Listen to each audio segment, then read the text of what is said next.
something broke at the bottom of mathematics, and almost no one outside a small room of specialists will tell you it happened. The most certain thing human beings have ever built, the place where 2 and 2 make 4 everywhere and forever, has a hole in it. There is a question about a single straight line, and the greatest minds of the last 100 years did not fail to answer it. They proved it has no answer.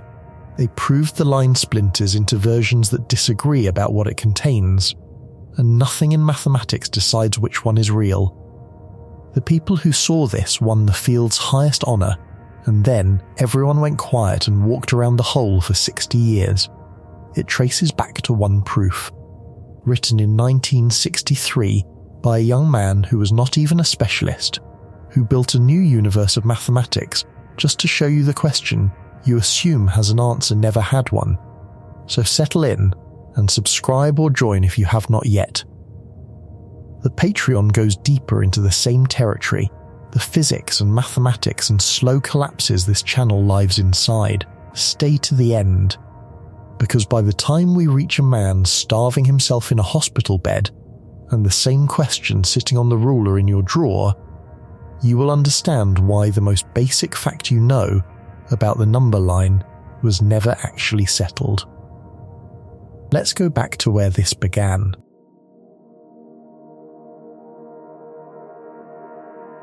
There is a question about a straight line that has no answer. Not a hard question. Not an open question waiting for some clever graduate student to crack it in 20 years. A question that has been proven, with the full and final force of mathematical proof, to have no answer at all. You can write it down in a single sentence.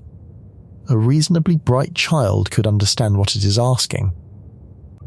And in 1963, a 30-year-old American, who was not even a specialist in the field, proved that the question cannot be answered, will never be answered from the foundations we actually use, and that the wall in front of it is permanent.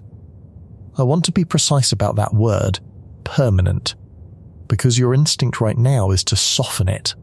Your instinct is to assume I mean we have not figured it out yet. That is not what I mean.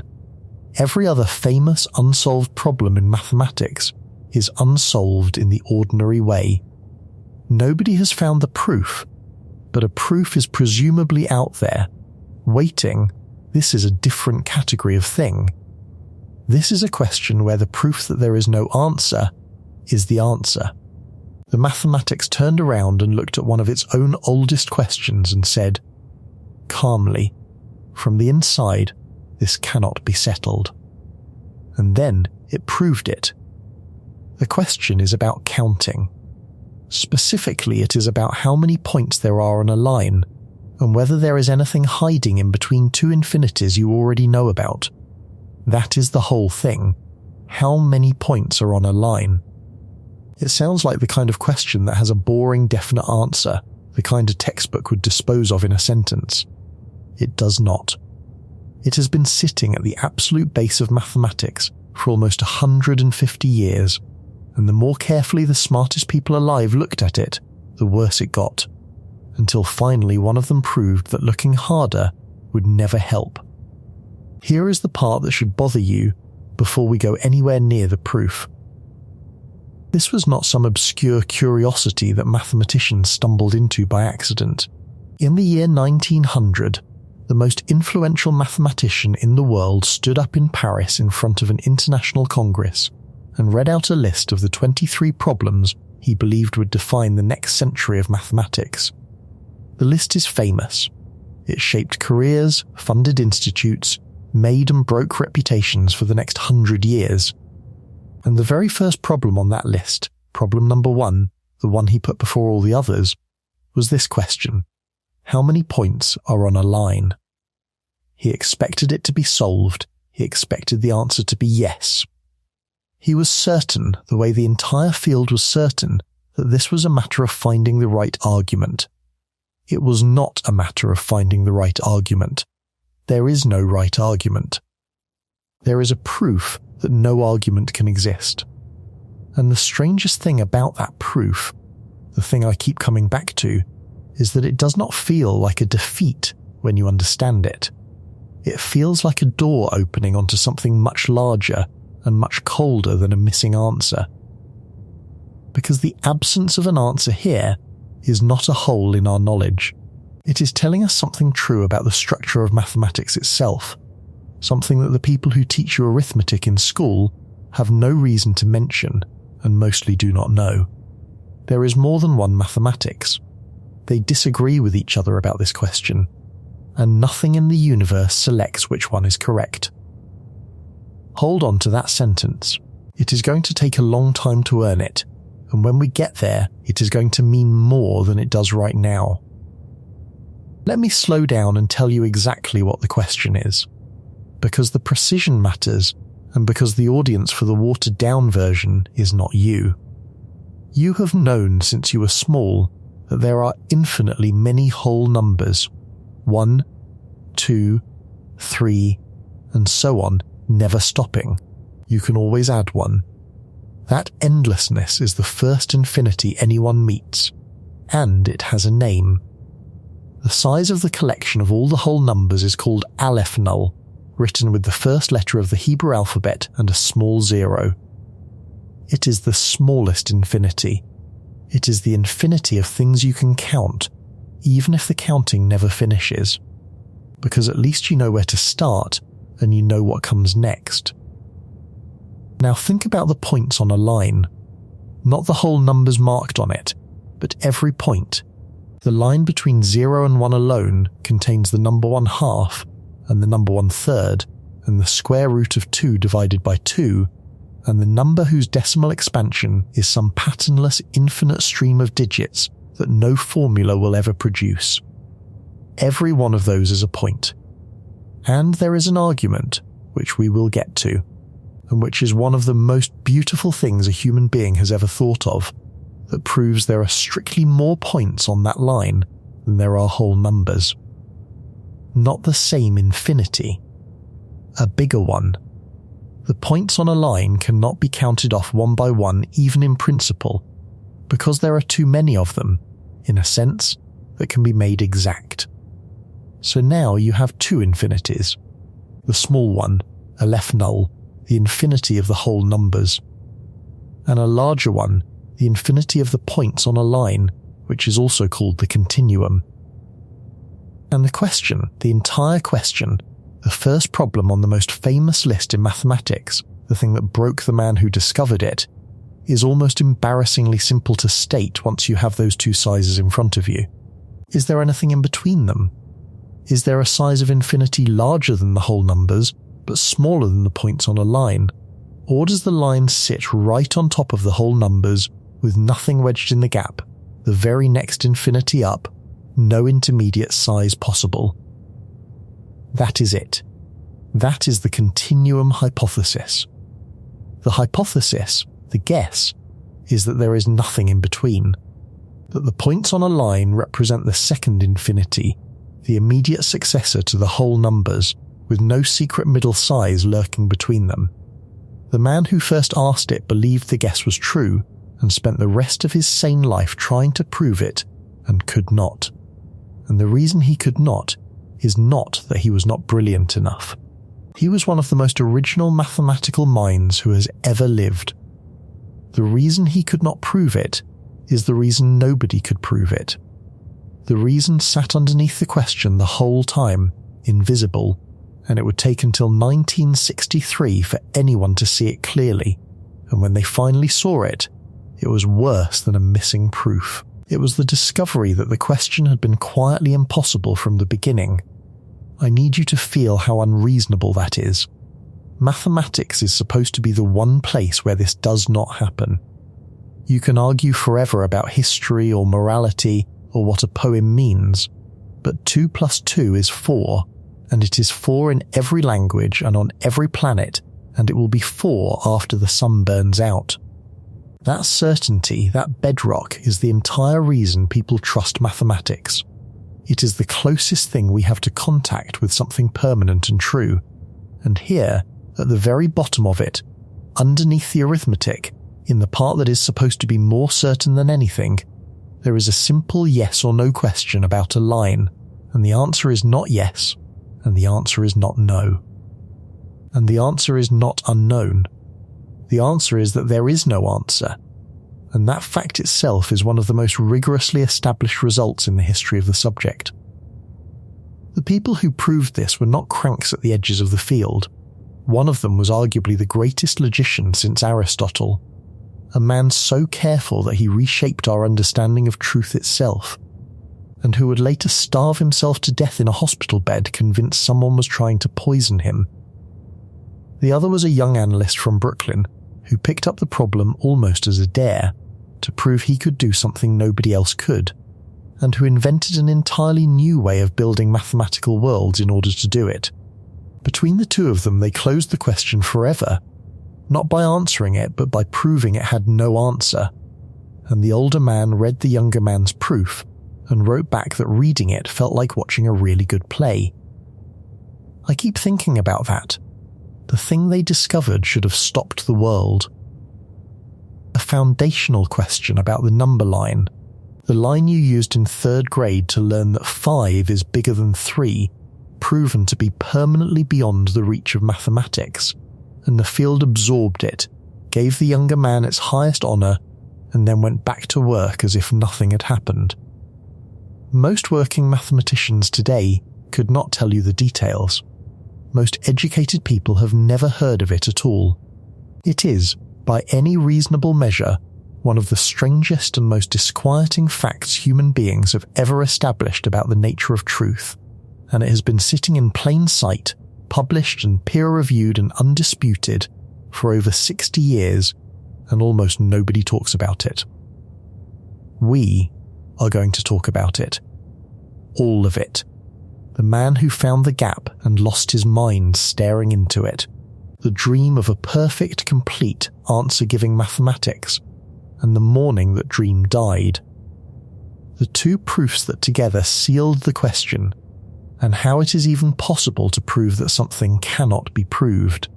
And then, the part that came after, the part that is still going on right now, where the best set theorist alive has spent 40 years trying to find a new foundation that would force the question to have an answer, and has changed his mind about which answer it should be. But before any of that, you have to meet the man who started it. Because he did not set out to break mathematics, he set out to do something that everyone around him said was not allowed. He set out to count the infinite. And the moment he succeeded, the moment he proved there was more than one infinity, the gap opened underneath him, and it never closed, and as far as the records show, it took everything he had. His name was Georg Cantor, and in the 1870s, he did something that the mathematical establishment of his time considered close to a kind of blasphemy.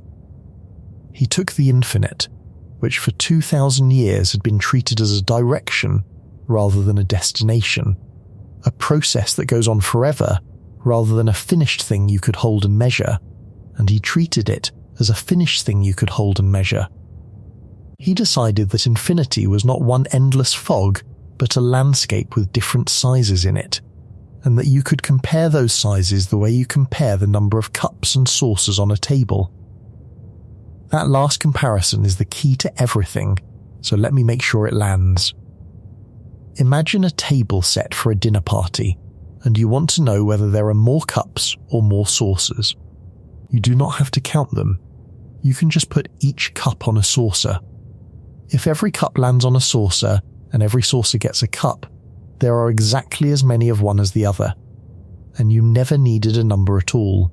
You only needed the pairing. Cantor's insight, the thing that unlocked the infinite, was that this trick keeps working when the numbers run out. Two infinite collections are the same size if you compare them off perfectly, 1 to 1, nothing left over on either side. You do not count to infinity, you match. And when he started matching, things got strange immediately. There are, you would think, obviously more fractions than whole numbers. Between 0 and 1 there are already infinitely many fractions. And then between 1 and 2, infinitely many more, stacked up forever. Surely that is a bigger infinity than the plain whole numbers 1, 2, 3, it is not.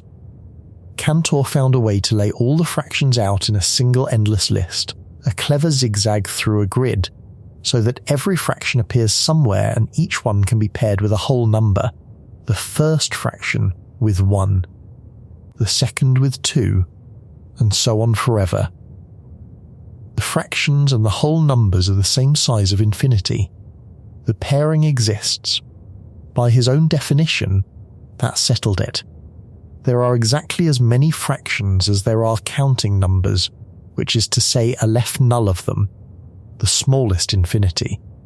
This is already the kind of thing that when you first really absorb it, makes the floor feel a little less solid, but it was the next result that made him dangerous. Because Cantor then asked the same question about the points on a line, the full continuum, every decimal, and he found that this time the matching breaks. And the way he proved it is so clean and so devastating that it has its own name, the diagonal argument, published in 1891. And it is worth walking through slowly, because it is the single most important idea in this entire story, and because once you have seen it, you cannot unsee it. Suppose someone claims they have done it. They claim they have a complete list of all the numbers between 0 and 1, every one of them, paired off with the whole numbers, first, second, third, forever. Each number on their list is an infinite decimal, 0 point something, with digits running on without end. Cantor says, "Fine, show me the list, and I will build a number that you forgot." He goes down the diagonal. He takes the first digit of the first number, and he changes it. He takes the second digit of the second number, and he changes it. The third digit of the third number, changed, all the way down, forever, building a new decimal 1 digit at a time, each digit deliberately different from the digit on the diagonal. When he is done, he has a number between 0 and 1. And it cannot be the first number on the list, because it differs from it in the first digit. It cannot be the second, because it differs in the second digit. It cannot be anywhere on the list, because for every single entry, it was built to disagree with that entry in at least one place. The list was supposed to be complete. It missed a number, and you can run this against any list anyone ever proposes. There is always a number that slips through the diagonal. So the points on the line cannot be put in a list. They cannot be paired with the whole numbers. There are too many of them. The continuum is a strictly larger infinity than Aleph null, and the proof is 3 lines long, and a child can follow it, and it has never been refuted, and it never will be. That is the moment the universe of mathematics got bigger. Before Cantor, infinity was a single idea. After Cantor, infinity was a staircase, and he had proven the first 2 steps were genuinely different heights. And then he proved the staircase never ends, which is the part that should make you slightly dizzy, because it means the gap we are about to obsess over is only the first of infinitely many gaps. The diagonal argument was a special case of something more general, a result now called Cantor's theorem, and it says this: take any collection of things, finite or infinite, it does not matter. Now form a new collection, the collection of all the possible sub-collections you could pull out of the first one. Every possible selection, including the empty selection and the whole thing and everything in between. Cantor proves that this new collection of all sub-collections is always strictly larger than the one you started with. Always, no matter how big the original was. The same diagonal trick that defeated the list of decimals defeats every attempt to match a set with a set of its own sub-collections. There are always more selections than there are things to select from. Sit with what that does. Start with the whole numbers, Aleph null. The collection of all sub-collections of the whole numbers is strictly bigger, and it turns out to be exactly the size of the continuum, the points on the line. So the line is the power, in this technical sense, of the counting numbers. But now apply the theorem again. The collection of all subcollections of the line is strictly bigger than the line, and the collection of all subcollections of that is bigger still. And on, with no ceiling, no largest infinity, no top step. The staircase Cantor built does not lead to a summit. It climbs forever, each step the power set of the last, each one provably, measurably larger than everything below it, an endless tower of ever greater infinities, with no roof and no final size. There is no biggest infinity. The idea of the largest possible infinite collection is not just unknown, it is incoherent, because whatever you propose, the collection of its subcollections is bigger. Cantor had not found a second infinity, he had found the bottom two rungs of a ladder that goes up past anything the mind can hold, which means the question of the gap, the question of whether anything hides between the counting numbers and the line, is not one freak question about two particular sizes. It is the first instance of a question you could ask at every single step of the infinite tower. Where does each power set land? How many sizes are skipped each time you take the collection of all sub-collections? The Continuum Hypothesis is just this question asked at the very first step, the most basic rung, the one closest to the ground. And if even the most basic rung has no answer, you can start to feel the shape of what is coming for all the rest of them. Now hold the position you are standing in, because this is exactly where the trap is. You have the whole numbers, Aleph null, the bottom step. You have the continuum, the points on the line, a strictly bigger step above it. And the immediate, unavoidable screaming question is the one we already met. How much bigger? Is the continuum the very next step, the second infinity, with nothing between? Or is there another step hidden in the gap, an infinity bigger than the whole numbers, but smaller than the line? Cantor needed to know. He had built the staircase. He could not see how tall the second step was, and he believed, with everything in him, that there was nothing in the gap, that the line was the second infinity, clean and immediate. That belief is the Continuum Hypothesis. It was his conjecture, his guess, the thing he was sure of and could not prove. He attacked it for years. There are stretches in his letters where he announces he has proved it, followed within months by letters retracting the proof, followed by letters announcing he has proved the opposite, that there is an intermediate size after all, followed by retractions of that. He was not being sloppy. He was one of the most careful thinkers of his era. He was running head first, over and over, into a wall that he could not see and that was not made of any material he understood. Every approach felt like it should work. None of them did. The problem was not that the proof was hard. The problem, though he had no way to know this, was that the proof was not there, in either direction, and his certainty was leading him to hunt for something that the foundations he was standing on could not contain. And while this was happening, the establishment was coming for him. The dominant mathematical figure in Berlin at the time was a man named Leopold Kronecker, who held a kind of intellectual constitutional belief that the only real mathematics was the mathematics of the whole numbers, the finite, the constructible. God made the integers, he is supposed to have said, all the rest is the work of man. Cantor's infinities, his completed actual infinite, his staircase of ever larger sizes, were to Kronecker not just wrong, but a kind of disease in the body of mathematics, something to be cut out. Kronecker was widely reported to have called him a corrupter of youth. He worked, by most accounts, to block Cantor's papers and to keep him from ever getting a position in Berlin, the centre of the mathematical world, leaving him stranded at the smaller university in Halle for his entire career.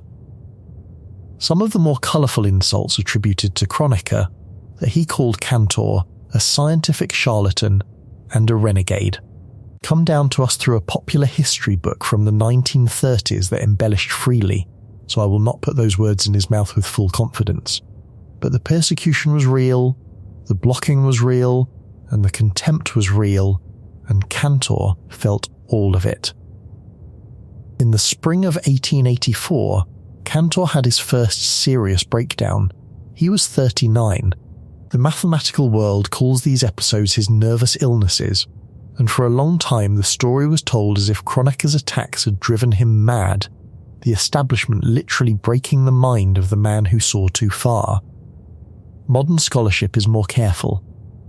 The current understanding is that Cantor most likely suffered from what we would now recognise as bipolar disorder, a condition with its own biological engine that would have come for him regardless of any feud. The mathematics did not cause the illness, but it is hard to read the timeline and not feel that the two things wound around each other, that the unprovable conjecture and the recurring darkness fed something in each other, the gap in the staircase and the gap that kept opening in him. He spent the rest of his life moving in and out of the Halley Nervous Clinic. He would recover, return to his work, sometimes turn away from mathematics entirely, and pour himself into strange side obsessions, trying to prove that Francis Bacon had secretly written the plays of Shakespeare, lecturing on theology, corresponding with priests about the nature of the infinite, and whether his discoveries were a kind of direct contact with the mind of God. And always underneath the Continuum Hypothesis, the step he could not measure, the thing he was certain of and could not reach. I want to pause on the cruelty of his particular situation, because the framework I am working from says to find the place where the personal and the mathematical are the same thread, and here they are not even braided, they are fused. Cantor's entire achievement was the act of counting, of pairing things off, of bringing the uncountable under control by matching it one to one. He tamed the infinite by counting it. And the one thing he could not count, the one structure that would not submit to being matched and measured, was the gap directly above the first infinity, the gap he himself had opened by proving the second one existed. He gave the world a way to measure the unmeasurable, and the universe handed him back, as the single exception, the one measurement he wanted most. That is not a metaphor I am imposing. That is just what happened to him. The misconception I most want to correct here, while we are standing next to Cantor, is the lazy idea that infinity is just infinity, one big endless thing, and that talking about different sizes of it is wordplay or mysticism. It is not. It is as hard and as proven as anything in mathematics. There are provably, demonstrably, more points on a line than there are whole numbers, and the proof fits in a paragraph and has stood unchallenged for 134 years. Infinity is not a single thing. It is a hierarchy, an endless tower of strictly increasing sizes, Aleph null, then Aleph 1, then Aleph 2, and on forever, each one genuinely, measurably larger than the last. That tower is real. The only thing nobody could figure out was where on that tower the line actually sits, whether the continuum is Aleph 1, the second floor, the immediate next size up, or Aleph 2, or something higher, with hidden infinities crowded into the space below it. Cantor never found out.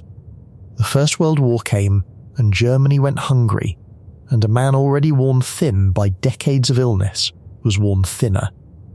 He spent his final stretch in the Halley Clinic, the same institution he had been returning to for over 30 years.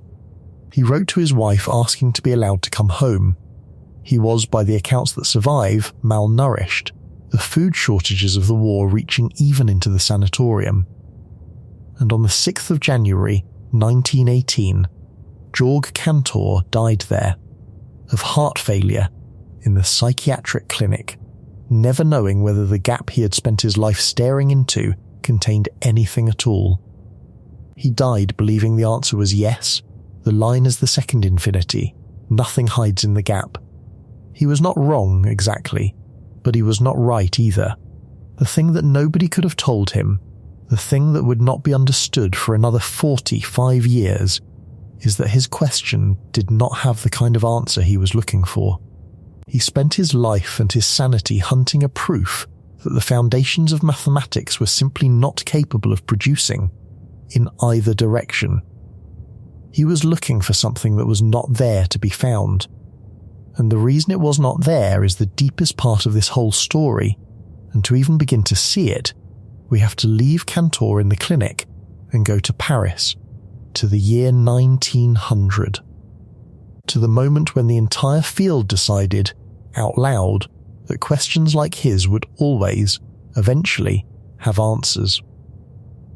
In August of 1900, in Paris, at the Second International Congress of Mathematicians, David Hilbert delivered a lecture that is probably the most consequential address in the history of the subject. Hilbert was not a fringe figure, or a provocateur. He was, by broad agreement, the most commanding mathematician alive, the head of the most important mathematical school in the world at Göttingen, a man whose endorsement could make a field, and whose silence could end one. And what he did in Paris was lay out a vision of the future.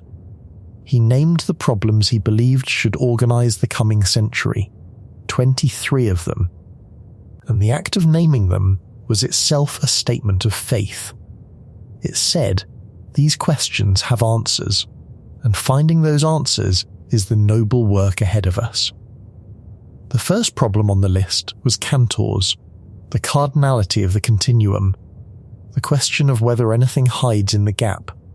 Hilbert put it first, before the great problems of number theory and geometry and analysis that followed it, and he described it as a question that, in his words, seemed a very plausible theorem that no one had yet managed to prove, despite the most strenuous efforts. He thought it was true. He thought it would be proved true. The placement was a kind of promise. This, before all else, is the thing we will settle. But Hilbert's faith ran deeper than any single problem. And you have to understand the size of that faith to understand the size of what was coming for it. Hilbert believed that all of mathematics, in principle, was a closed and answerable system. He believed that for any precise mathematical statement, there existed in principle a path of pure logic that would lead either to a proof that it was true or a proof that it was false. There were no permanently undecidable questions. There were only questions not yet decided. He put this conviction into a phrase that became a kind of motto, that in mathematics there is no ignorabimus, no we shall not know. Whatever the question, we will know. The job was just to do the work, and he meant it as a program, not just a hope. In the 1920s, Hilbert launched a formal effort to put all of mathematics on a perfectly secure footing, to write down a finite set of basic axioms, basic assumed truths, from which every mathematical fact could be derived by mechanical logical steps, and then to prove, using only the safest finite reasoning, that this system could never contradict itself. A complete mathematics in which every true statement was provable. A consistent mathematics in which no false statement was provable. A decidable mathematics in which a clear procedure could for any statement grind out the verdict. That was the dream. That was the paradise. And Hilbert defended it in 1925 in a lecture on the infinite, with a line that has outlived almost everything else he said. Speaking of exactly the Tower of Infinities Cantor had built, the staircase that had cost Cantor his peace, Hilbert said, "No one shall expel us from the paradise that Cantor has created for us." 6 years later, a quiet 25-year-old in Vienna expelled everyone from the paradise in a single paper. His name was Kurt Godel, and in 1931 he proved something that should, by rights, be as famous as anything in human thought, and that almost everyone has heard of only as a vague slogan. He proved that Hilbert's dream was not merely unfinished, but impossible. He proved that any logical system rich enough to describe ordinary arithmetic, the plain whole numbers and their addition and multiplication must contain true statements that it cannot prove. Not statements that are hard to prove, statements that are true and that the system is permanently incapable of proving, no matter how many axioms you add. Because every time you add axioms to capture the missing truths, the same trap reopens and produces new ones. Completeness, the dream that every truth is provable, was not just out of reach. It was logically impossible for any system strong enough to do arithmetic. The way he did it is one of the great acts of the human mind, and the heart of it is a sentence that talks about itself. Godel found a way to encode statements about mathematics as numbers, so that mathematical claims could be made to refer to other mathematical claims, and then he built a statement that, decoded, says of itself, this statement cannot be proved. Now look at what that does. If the system could prove it, then it would be proving something that says it is unprovable, which makes the system prove a falsehood, which means the system is broken, inconsistent, worthless.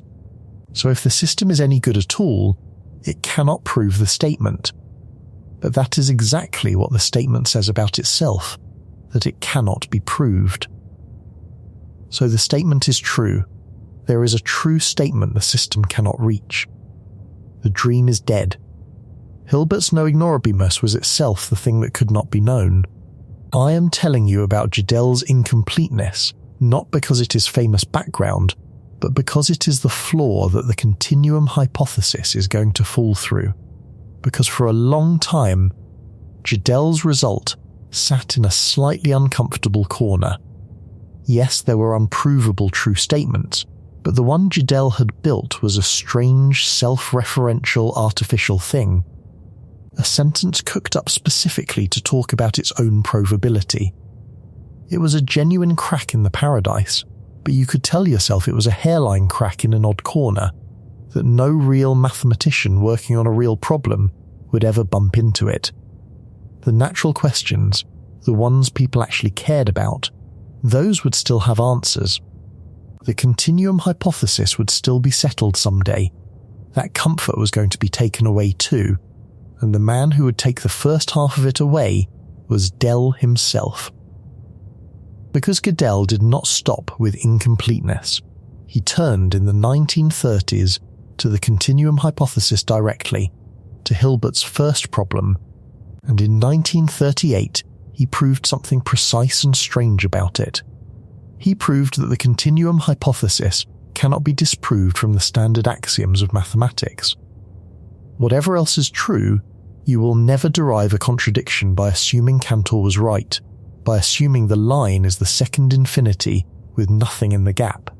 It is safe. It is consistent. You can have it. The way he proved this is the first half of the whole resolution, so let me be careful with it. The standard foundation of mathematics, the system everyone actually uses, is a list of axioms about sets, collections of things, called Zermelo-Frenkel set theory, together with one extra principle called the axiom of choice. Everything in mathematics, every number, every function, every shape can be built as a set inside this system. It is the bedrock. And I mean that more literally than it sounds. In this foundation, you do not start with numbers. You start with nothing, with the empty set, the collection that contains no members at all. Then you let the empty set be the number 0. The collection containing the empty set, a set with exactly one member, becomes the number 1. The collection containing those two becomes the number 2, and you climb, each whole number defined as the set of all the numbers before it, the entire counting sequence conjured out of nested emptiness. From the whole numbers you build the fractions as sets of pairs, and from the fractions you build the real numbers, the points on the line, as particular infinite sets of fractions. Functions become sets. Geometric points become sets. Every object you have ever met in mathematics, all the way up, is at the bottom a set built from the empty set, by the rules of this one system. That is what people mean when they call set theory the foundation. It is not a metaphor. The line on your ruler, formally, is a certain enormous set, and the question of how many points it has is a question about the size of that set, and the axioms that govern all sets are the axioms that must answer it. So when those axioms turn out to be silent, the silence is not in some remote attic of mathematics. It is in the cellar that everything else is standing on. What Godel did was build, inside that bedrock, a smaller, leaner, more disciplined universe of sets, which he called the constructible universe, and labelled with the letter L. The idea behind L is restriction. In the full universe of sets, you are allowed to throw together collections wildly, any collection of things you like, including collections you could never describe or define. In Godel's L, you are only allowed to build sets that can be explicitly defined from sets you already have, one careful describable layer at a time, climbing up through the infinite levels in lockstep. It is the universe of sets you can actually name. And Godel proved something remarkable about this lean universe. Inside L, everything the standard axioms demand is still true. It is a fully legal model of mathematics, but inside L, because the sets are built so carefully and so sparsely, there is no room for an intermediate infinity to hide.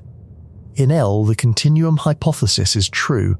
The line is exactly the second infinity, nothing in the gap, precisely as Cantor believed. Godel had found a world, a real and legitimate mathematical universe obeying all the standard rules, in which Cantor's guess holds. And since that world is consistent, since it contains no contradiction, the continuum hypothesis can never be disproved. If you could disprove it, the disproof would have to be false somewhere, and it would be false inside L, which is impossible because L breaks no rules. Cantor's conjecture was now armoured. Half the question was closed. You cannot prove it is false. Here is the part that should stop you. Godel did not believe it was true. This is one of the strangest facts in the story, and it is completely real.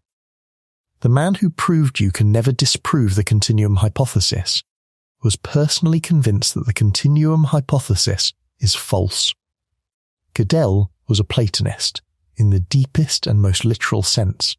He believed that the universe of sets was a real existing thing, as real as a mountain, out there, independent of human minds, with definite facts about it that are true whether or not we can ever reach them.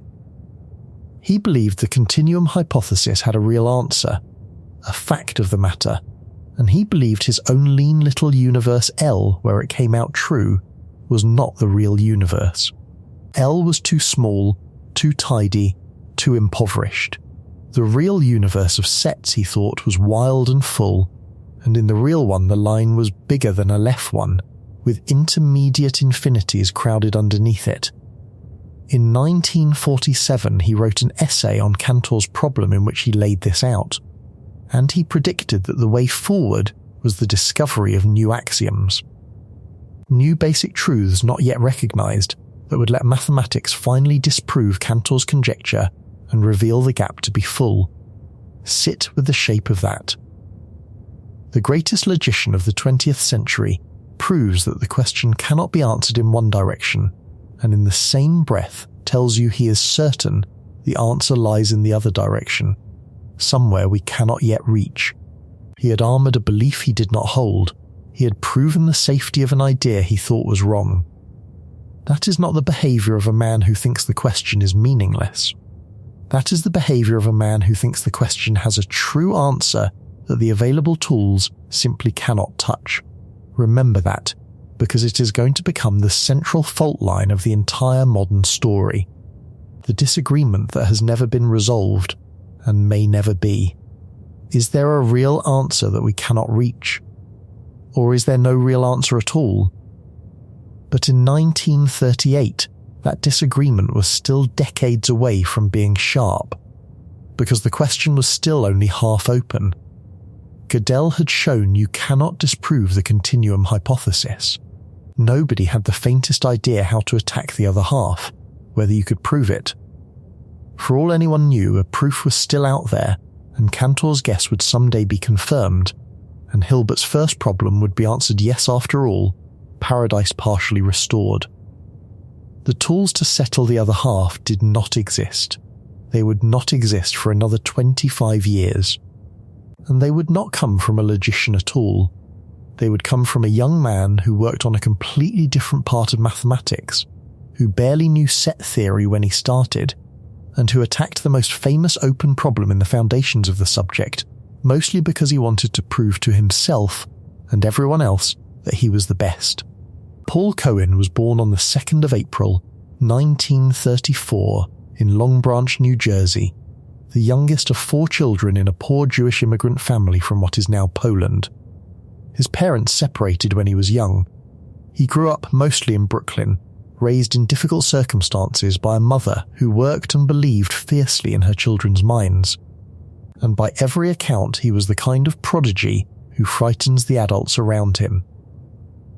He is said to have been working through calculus by the age of 9, teaching it to himself, pulling mathematics out of the air the way other children pull apart radios.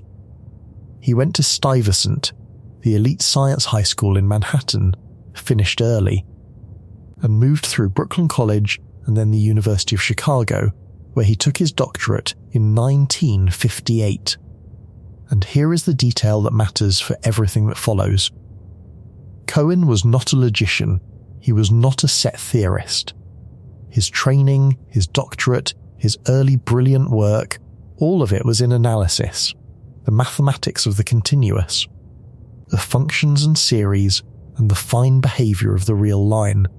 He was very good at it. He won a major prize, the Chair Prize, for work in that field. He arrived at Stanford in the early 1960s as an analyst with a growing reputation and a restless, competitive, almost aggressive hunger to do something that mattered, something undeniable. He picked up the foundations of set theory the way a brilliant amateur picks up a new instrument, informally, hungrily, mostly to see whether he could play the hardest piece in the repertoire. And the hardest piece in the repertoire was Hilbert's first problem. Cohen reportedly asked colleagues what the most important unsolved problem in the foundations of mathematics was, the one that would mean the most if solved, and he was told it was the Continuum Hypothesis, and that going after it was probably a career-ending act of arrogance, because the greatest minds in logic had broken themselves on it, and the tools to finish it did not appear to exist. Godel had closed one half 5 years earlier, and the other half had not moved an inch. This was, to Cohen, apparently less a warning than an invitation. He has been described by people who knew him as someone who needed to be the best, who was drawn to a problem precisely in proportion to how impossible it was said to be. He decided to solve it. An analyst, with no real background in logic, decided he would do the thing the entire field of logic could not. What he needed to prove was the missing half. Godel had built a world where the continuum hypothesis is true. To finish the question, to prove it could never be settled, Cohen needed to build a world where it is false. A legal universe of sets, obeying every one of the standard axioms, in which the line is not the second infinity, in which intermediate sizes do exist, in which Cantor's guess fails. If he could build that, then the question would be sealed from both sides. You could not prove the hypothesis, because there would be a legal world where it is false. You could not disprove it, because Godel had already given a legal world where it is true. The axioms would be exposed as simply silent on the matter, incapable of deciding, forever. The problem was that nobody knew how to build new universes of sets. Godel's method, the constructible universe, only ever made things smaller and more disciplined, and a smaller, more disciplined universe always satisfies the continuum hypothesis. To make it fail, Cohen needed to go the other way. He needed to take a universe of sets and add things to it. He needed to reach in and insert new real numbers, new points on the line, enough of them to overflow the second infinity, to push the size of the continuum up past Aleph 1 and force a gap to open underneath. And he needed to do this without breaking anything, without violating a single axiom, so that the result was still a fully legal mathematics. Adding new objects to a complete universe of mathematics without contradiction is a little like adding new countries to a finished globe without moving any of the existing borders. It sounds impossible. It nearly is. What Cohen invented to do it is called forcing, and it is one of the most far-reaching and genuinely bizarre techniques ever introduced into mathematics. In the decades since, it has become a standard tool taught to every set theorist, used to settle dozens of other questions. But in 1963, it came out of almost nowhere, fully formed, from a man the logic establishment barely considered one of their own. I am going to try to give you the real shape of it, not a cartoon. Because the strangeness of forcing is the strangeness at the heart of this whole story. Start with a fact that is itself unsettling and that we need on the table, because forcing runs on it. It is a consequence of a theorem from the early 20th century, the Löwenheim-Skolem theorem, and it produces what is called Skolem's paradox. The theorem says roughly that any consistent system of axioms that has an infinite model at all must also have a model that is countable, a model small enough to be put in a list, paired off with the whole numbers. Now apply that to set theory itself. The bedrock, the system that proves there are uncountable infinities, that the line cannot be put in a list. That very system, by Skolem's result, has a countable model. There is a legal universe of sets, obeying every axiom, including the axiom that says uncountable sets exist, and yet the whole universe seen from outside is countable. It can be put in a list.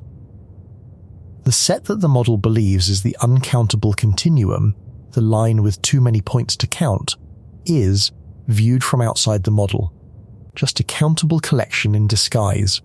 The model cannot see the list that would count it. From inside, the line is uncountable. From outside, it is not. Countability turns out not to be an absolute fact about a set. It depends on where you are standing. That should bother you, and if it does, good. Because Cohen turned that exact piece of vertigo into a machine. He started with a countable model of the standard axioms, a complete legal universe of mathematics that is, from the outside, small enough to list. And then, because it was countable, because from the outside there was room around it, he had the space to reach in and add something new. He added what is called a generic real, a new point on the line that the original model did not contain and, crucially, could not predict. The way the new point gets built is the strange and beautiful core of the method. You do not just declare the new number into existence. You approximate it by infinitely many tiny conditions, each one a finite scrap of information. This digit here is a 1, that digit there is a 0, and you assemble the new object out of an infinite collection of these scraps, chosen so generically, so free of any special describable pattern, that the new number dodges every property the original universe could have used to pin it down or name. It is generic precisely in the sense that it is as featureless and unpredictable as a thing can be, defined by refusing to satisfy any definition the old world could state. And the deep theorem Cohen proved, the thing that makes it all work, is that when you add this generic object to the model and close everything up properly into a new universe, the result still obeys every single one of the standard axioms. It is still legal mathematics. Nothing broke. You added a country to the finished globe, and every border held. And once he could add one generic real, he could add many. He could add Aleph 2 of them, a vast crowd of new points on the line, more than the second infinity, all generic, all legal. He used a careful version of the method, one with a technical property called the countable chain condition, which guarantees that adding all these new points does not secretly collapse or rearrange the existing infinities, so that Aleph 1 stays Aleph 1 and Aleph 2 stays Aleph 2, and the sizes you started with are preserved exactly. And in the universe he built this way, the line now contains at least Aleph 2 points. The continuum is bigger than the second infinity. There is room in the gap. The continuum hypothesis is false. He had built Cantor's nightmare, a legal world where intermediate infinities exist, and it broke no rules whatsoever. That was it. That was the missing half. Godel's universe and Cohen's universe sit side by side, both obeying every axiom of standard mathematics, and in Godel's the line is the second infinity and Cantor was right, and in Cohen's the line is larger and Cantor was wrong, and the axioms cannot tell you which one you live in, because they are true in both. The continuum hypothesis is independent. It can be neither proved nor disproved from the foundations of mathematics. Hilbert's first problem, the question Cantor died not knowing, the question every textbook quietly assumes has an answer, was shown in 1963 to have no answer that mathematics can produce. I want to stop here for a moment and make sure you feel how unlikely the messenger was, because it matters to the shape of the story. The technique Cohen invented was so foreign to the logicians of the time that there is a real sense in which the field did not immediately know what to do with it. Forcing did not grow out of the existing tradition of set theory by small steps. It arrived more or less whole from a man who had not been raised in that tradition, who thought like an analyst, who approached the universe of sets the way he approached a problem about functions, looking for the right object to build rather than the right axiom to assume. Some of the early reactions carried a trace of the wariness that the establishment so often shows toward an outsider who walks in and solves the thing the insiders could not. The method was so new that it took time for the community to fully absorb it, to rewrite it in their own language, to convince themselves that this strange business of adding generic objects to countable models was not a trick, but a permanent and rigorous tool. It was rigorous. It was permanent. Within a decade, forcing had become the central engine of set theory, and today no one can train in the field without mastering it, and the dozens of independence results that followed all ran on the machine Cohen built in a few months as an analyst who had decided to prove he could do the impossible thing. Cohen himself, decades later, wrote about what those months had been like in an article called The Discovery of Forcing, published in 2002 in the Rocky Mountain Journal of Mathematics. He described the strange experience of working largely alone on a problem the experts considered hopeless, of building a method out of almost nothing, of the long uncertainty about whether the thing he was constructing would hold together or collapse into contradiction. He had not inherited the tools. He had made them. And he understood, better than his celebrators sometimes did, that the deepest part of what he had done was not the technical machinery, but the conceptual move underneath it. The willingness to take seriously the idea that there could be many universes of mathematics rather than one, and to build a new one on purpose in order to prove a point about all of them. And I need you to see what Cohen actually did here, because it is easy to slide past it, and it is the whole foreshadow of where we are going. Cohen did not answer the question. He did not find the hidden infinity, and he did not prove there was none. He did something far stranger than either. He proved that the question splits. He proved that you can walk in two opposite directions from the same starting axioms and arrive at two complete, legal, contradictory mathematics, one where the gap is empty and one where the gap is full, and that nothing in the foundations forces you into one rather than the other. He did not measure the second step of Cantor's staircase. He proved that the staircase has more than one shape, and that the axioms you have used your whole life do not specify which shape is real. The line you think you know, the single definite number line, fractures in his hands into a family of incompatible lines, and the deepest question you can ask about it is the one question on which they refuse to agree. That is the thing Cohen discovered, underneath the answer he was supposedly looking for. Not a missing fact, a missing world. And it would take the rest of the century, and a decades-long obsession by the best-set theorist alive, for anyone to even begin to reckon with what it means that the most basic question about the line has not one answer, and not zero answers, but a whole landscape of answers in a whole landscape of mathematics, with no signpost telling you which one you are standing in. But before any of that reckoning, Cohen had to do one more thing. He had built the proof. He was an outsider, an analyst, a man the logicians did not quite trust, holding what he believed was the solution to the most famous open problem in the foundations of their field. He needed it checked. He needed it blessed by the one person on Earth whose judgment nobody could question. So, in the spring of 1963, Paul Cohen took his proof that the Continuum Hypothesis could not be proved, and he sent it to the man who had proved that it could not be disproved. He sent it to Godel. There is something almost unbearably human about what happened next, and it is documented, so I am not going to dramatize it beyond what the record supports. Cohen was anxious. He was an outsider holding an extraordinary claim, and the history of mathematics is full of brilliant people who convinced themselves they had solved a famous problem, and were wrong in some subtle way they could not see. He needed Godel, and Godel was not an easy man to reach. By the 1960s, Godel was a reclusive figure at the Institute for Advanced Study in Princeton, deep in his own philosophy, increasingly fragile, increasingly strange. He was not in the habit of validating strangers.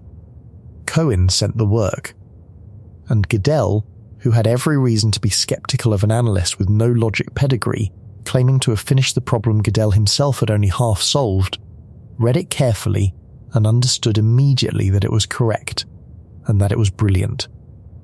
The two men met.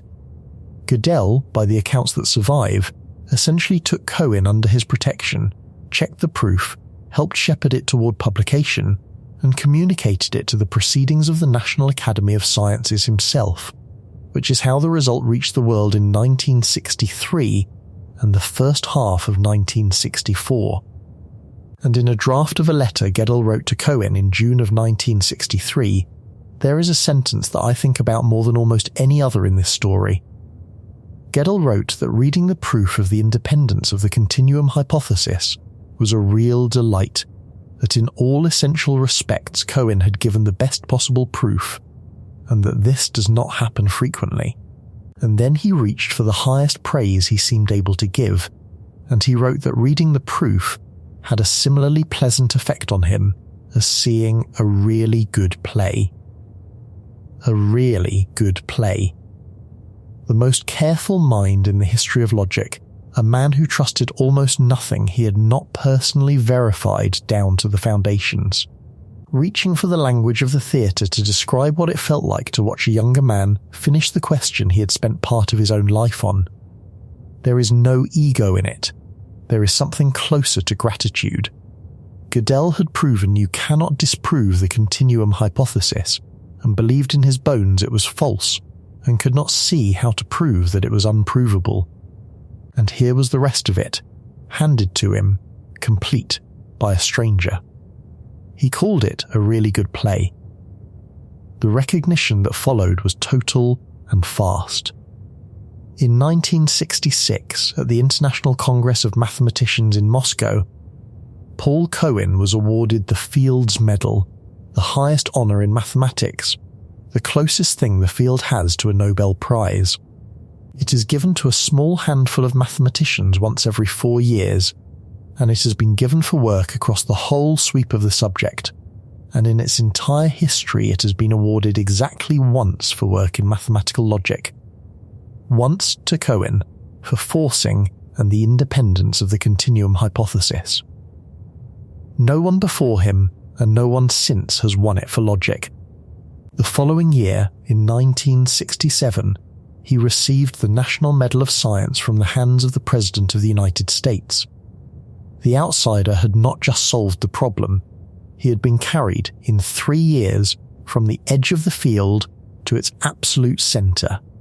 And now I have to make sure you understand what was actually established, because this is the exact point where almost every popular account gets it wrong, and the wrong version quietly drains away the horror. The wrong version says that Godel proved the Continuum Hypothesis true and Cohen proved it false, and that they contradicted each other, or that Cohen disproved Cantor. None of that is what happened. Godel did not prove it true. He proved you cannot prove it false. Cohen did not prove it false. He proved you cannot prove it true. Neither man assigned the question an answer. What they proved, together, is that the question has no answer derivable from the axioms, that mathematics as we have built it is permanently provably silent on the matter. The hypothesis is not true and not false within the standard foundations. It is independent. It floats free of them entirely. And here is the second thing the easy version gets wrong, the one that matters even more. People hear undecidable, and they hear we have not figured it out yet, and they assume that someday someone clever will. That is precisely the comfort this result destroys. This is not a gap in our cleverness. It is a proven theorem about the limits of the foundation itself. Within standard set theory, no proof of the continuum hypothesis will ever be found, and no disproof will ever be found, and this is not a prediction. It is a result, as solid as the diagonal argument, as solid as anything Cantor proved. You can wait 1,000 years. You can put every mathematician who will ever live on the problem. From these axioms, the answer is not coming, because it has been proven that the answer is not in there to be found. This is the moment when Gel's old crack in the paradise stopped being a hairline in an odd corner and became a fissure running straight through the middle of the floor. Remember that for decades people had comforted themselves with the idea that incompleteness, the existence of true unprovable statements, only afflicted weird artificial sentences that Godel had cooked up to talk about themselves. Sentences no real mathematician would ever care about. The natural questions would be fine. Well, here was the most natural question imaginable. The first problem on Hilbert's list. A question about how many points are on a line, asked by Cantor in the 1870s, that any curious child can understand. And it was undecidable in exactly Godel's sense. The incompleteness was not confined to a strange corner. It reached the front door, the most basic question about the most basic object, the number line. And it was just as undecidable as the artificial sentence had been. The disease was not rare. It was sitting in the foundations the whole time, in the simplest place anyone could have looked. That is the part I genuinely do not know how to make peace with, and I have spent a long time with this material. The number line is not an exotic object. It is the first infinite thing every human being learns about. It is the ruler, the thermometer, the timeline, the thing under every measurement you have ever made. And the most fundamental structural question you can ask about it, how many points does it contain? Where does it sit on the staircase of infinities? Is not difficult. It is not unknown. It is answerless. The foundations of mathematics contain a question about the line on your ruler that the foundations themselves cannot resolve, and that we have proven they cannot resolve, and that they will never resolve. Now here is what I find almost as disturbing as the result, and it is the part the framework I work from would call the institutional autopsy. The moment you look at how the field actually responded, you would think a discovery like this would have detonated. You would think it would have provoked a foundational crisis, decades of public reckoning, the way the discovery that the universe was expanding or that continents drift reorganized those fields. And in the small world of logic and set theory, it did. It transformed the field. Forcing became the central tool of modern set theory, and the independence results multiplied, and people realized that a whole list of other natural questions were independent too. But out in the wider world of mathematics, among the people doing number theory and geometry and analysis, the response was, to a first approximation, a shrug. The continuum hypothesis does not come up when you are proving things about prime numbers or differential equations. It lives too far down, in a region of the infinite that ordinary mathematics rarely visits. So the working mathematician learned the fact, filed it under foundations, and went back to work. The result was absorbed, honoured with the highest medal in the field, and then. For most purposes set aside, I am not accusing anyone of a conspiracy. There is no conspiracy. What there is something quieter and in a way more unsettling. It is the way a discipline can establish, with full rigour, that its own foundation contains a permanent whole at the most elementary level, and then simply learn to live above the whole, building everything it builds on the part of the floor that seems solid, declining to look down. The whole is documented. It is in the literature. It is not hidden. It is just not discussed, because discussing it does not help you prove the next theorem, and there is always a next theorem. And so the single strangest fact about the foundations of mathematics, the fact that the most basic question about the number line has been proven to have no answer, became one of the best kept open secrets in the history of human knowledge. Not suppressed, worse than suppressed, tolerated, lived with, walked past every day by people who know it is there. But not everyone could walk past it. A small number of people looked down into the hole and could not look away, and decided that the result was not the end of the question, but the beginning of a much harder one. Because if the standard axioms cannot decide the continuum hypothesis, there was still one move left on the board, the move Godel himself had pointed at in 1947. You could try to find new axioms, new foundational truths not currently on the list, that everyone would eventually accept as obviously correct, and that would settle the question that the current foundations could not. Godel thought such axioms existed and would prove Cantor wrong. The search for them became one of the deepest projects in the history of mathematics, and it led, across the next 50 years, somewhere nobody expected, into a hierarchy of infinities so vast they make Cantor's staircase look like a single step, and finally to one man who would stake his career on settling the question for good, and who would, in the middle of that career, change his mind about what the answer is. To understand the search for new axioms, you have to first understand why it is not crazy, because on its face, it sounds like cheating. If the rules cannot answer the question, just add a rule that does. Why is that not simply making things up?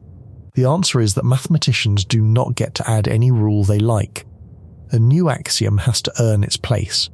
It has to be something that once you understand it deeply, strikes the community as obviously true, as a fact about the universe of sets that we had simply failed to write down, the way the existence of infinitely many whole numbers is a fact we assume without proof, because denying it is absurd. The axiom of choice itself was once controversial and is now standard. Accepted because the mathematics it makes possible is too natural and too useful to live without. So the project Godel pointed at was not fraud. It was the search for the missing obvious truths, the principles that everyone would come to accept, that would extend the foundations just enough to finally settle the questions the current foundations leave open. And the most promising place to look, for most of the 20th century, was up the staircase of infinities into sizes so large that the standard axioms cannot even prove they exist. This is its own vertigo, and we need it, so let me build it. Cantor's staircase, Aleph null and Aleph 1 and Aleph 2 and onward, keeps climbing forever, but all of those infinities are reachable in a sense. You can get to them by the ordinary operations of set theory, building up step by step, but mathematicians discovered that you can postulate infinities so enormous that no amount of ordinary building from below can ever reach them, infinities that stand so far above everything beneath them that their existence cannot be proved from the standard axioms at all, and has to be assumed as a new principle. These are called large cardinals, and they form their own towering hierarchy, with names that sound like ranks in some celestial bureaucracy. Inaccessible cardinals so large you cannot access them from below. Measurable cardinals so large they support a strange kind of measurement that smaller infinities cannot. Then Woodin cardinals, supercompact cardinals, and on up into sizes that take pages of technical machinery just to define. Each one is vastly larger than the last, and each one, if it exists, adds real deductive power to mathematics, lets you prove things you could not prove before. I want to slow down on just how large these things are, because the numbers stopped being numbers a long way back, and the words can make it sound tamer than it is. An inaccessible cardinal is already past the edge of anything the ordinary machinery of mathematics can reach. Here is what inaccessible means in practice. Take the smallest infinity, a leaf null, and try to climb above it using every tool the standard axioms give you. You can take power sets, the collections of all subcollections, climbing the Cantor staircase. You can take unions, gathering infinitely many infinities together into one. You can do this over and over, in any combination, forever. An inaccessible cardinal is an infinity so large that none of that ever reaches it. You cannot build up to it from below by any sequence of those operations, no matter how long you run them, the way you cannot reach the horizon by walking toward it. It sits above the closure of everything the foundations can do, and the standard axioms cannot even prove such a thing exists, because if they could use it to prove their own consistency, which Godel showed no system can do for itself. So the very first rung of the large cardinal ladder already requires a leap of faith the foundations are forbidden to take on their own, and the inaccessibles are the small ones. Far above them sit the measurable cardinals, and the strangeness there is of a different kind. A measurable cardinal is so large that it supports a way of measuring its own subsets, of declaring each collection of its members either large or small in a perfectly consistent way, a kind of coherent voting system on a population so vast that no smaller infinity could ever host one. The existence of a measurable cardinal turns out to imply, all by itself, that Godel's lean constructible universe is not the whole story, that the real universe of sets must contain objects L can never build. A single assumption about an unimaginably large infinity reaches all the way back down and tells you something about the structure of the universe near the bottom. And above the measurables sit the Woodin cardinals and the supercompacts and sizes that take a semester of graduate study just to state, each one standing to the one below it roughly as the line stands to the counting numbers, an entire Cantor staircase of leaps, every step a new article of mathematical faith. This is the ladder the field built, reaching up into heights that make the continuum. The humble little line on your ruler looked like the ground floor of a building with no top. For a while this looked like exactly the ladder Godel had promised. Large cardinal axioms turned out to settle other independent questions in the study of definable sets of reals that the standard axioms left open. They worked. They felt natural to the people who studied them. They formed a clean linear hierarchy. They had a kind of inevitability. The hope was clear, and the hope was reasonable. Climb high enough up this tower of monstrous infinities, assume a large enough cardinal, and surely, somewhere up there, you would find the height from which you could finally look down and see the answer to the Continuum Hypothesis. Surely the question of whether anything hides in the gap above the first infinity would be settled by assuming the existence of infinities unimaginably far above it. In 1967, 4 years after Cohen's proof, 2 mathematicians named Azrael Levy and Robert Solovay proved that this hope was dead. And the way they killed it is, I think, the single most underappreciated result in this entire story, the one that turned independence from a problem into something closer to a permanent condition. They proved that no large cardinal axiom can settle the continuum hypothesis. Not the ones we know, not the ones we have not discovered yet. None of them, not at any height of the tower, no matter how monstrously large the infinity you assume. And the reason is almost cruel in its elegance. Recall how Cohen changed the continuum hypothesis from true to false. He used forcing, he added a crowd of generic reals, he pushed the size of the line up past the second infinity. The Levy-Solovay result observed that this forcing, the very act that flips the continuum hypothesis, is small. It happens low down in the universe of sets, far, far below where the giant large cardinals live. And a small disturbance way down at the bottom of the universe does not reach up and disturb the monsters at the top. The large cardinal sits so high above the forcing that it does not even notice it happen. You can take any universe with any large cardinal you like, perform Cohen's small forcing, flip the continuum hypothesis from true to false, and the large cardinal is still there, completely intact, in the new universe where the answer is now the opposite of what it was, which means the large cardinal cannot be deciding the question because the question changes underneath it while it sits there unmoved. Whatever answer the continuum hypothesis has, you can flip it with a forcing too small for any large cardinal to feel, and the large cardinal will be equally happy in both worlds. The monsters at the top of the staircase are blind to the gap at the bottom. The ladder Ogdell had pointed at, the climb into ever larger infinities, does not lead to the answer. It cannot. It was proven in 1967 that the entire strategy is incapable of working, all the way up, forever. That is the result that should have a name everyone knows, and it does not. It says that the most natural, most studied, most promising family of new axioms in all of set theory, the large cardinals, are permanently powerless against the oldest question in the field. You can ascend the tower of the infinite as high as the human mind can construct, into sizes beside which Cantor's continuum is a speck, and you will never get high enough to see whether anything hides in the gap just above the counting numbers. The question sits in a blind spot that no amount of largeness can illuminate. So if large cardinals cannot do it, what can? And here is where the story stops being a clean march and becomes something messier and more revealing, because it turns out there are new axioms that do decide the continuum hypothesis. The problem is not that nothing settles it. The problem is that the things which settle it do not agree, and none of them has the universal obviousness that would let it simply become law.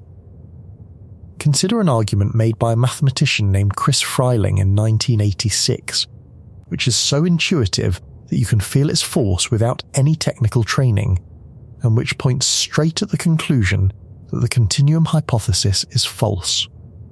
Freiling asks you to imagine throwing 2 darts, one after the other, at the real number line, each landing on a completely random point.